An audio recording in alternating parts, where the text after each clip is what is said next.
စ်ဆုံးရဲ့ရာဒီတွေလီလီနောင်ပြောင်းလို့ပါတနည်းကြော်ခဲ့ပြီမင်းကိုခွဲထားခဲ့တဲ့အခုလိုအခါမျိုးမှာမင်းနဲ့ကိုတူနေခဲ့တဲ့တို့ချစ်ရင်မြုံမတို့ရဲ့ချိန်ကလေးစီကိုတစ်ခေါက်ရောက်ခဲ့တယ်လေအရာရာတိုင်းဟာအတိလူပါပဲလားအင်္ဂလိပ်ကစကားဆိုလို့နေ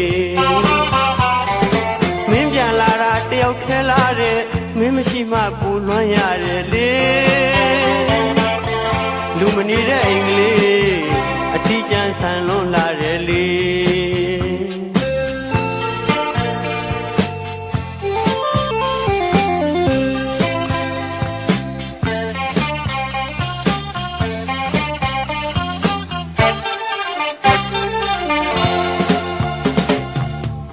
ချစ်ဆုံးရဲ့ရာဒီတွေအလီလီနောင်ပြောင်းတော့ပါတနည်းကြော်ခဲ့ပြီမင်းကိုခွဲထားခဲ့တဲ့အခုလိုအခါမျိုးမှာမင်းနဲ့ကိုတူနေခဲ့တဲ့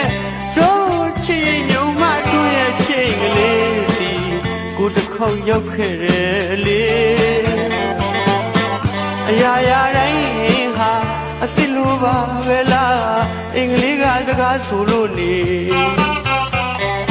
မင်းပြန်လာတာတယောက်ခဲလာတဲ့မင်းမရှိမှပူလွှမ်းရတယ်လေ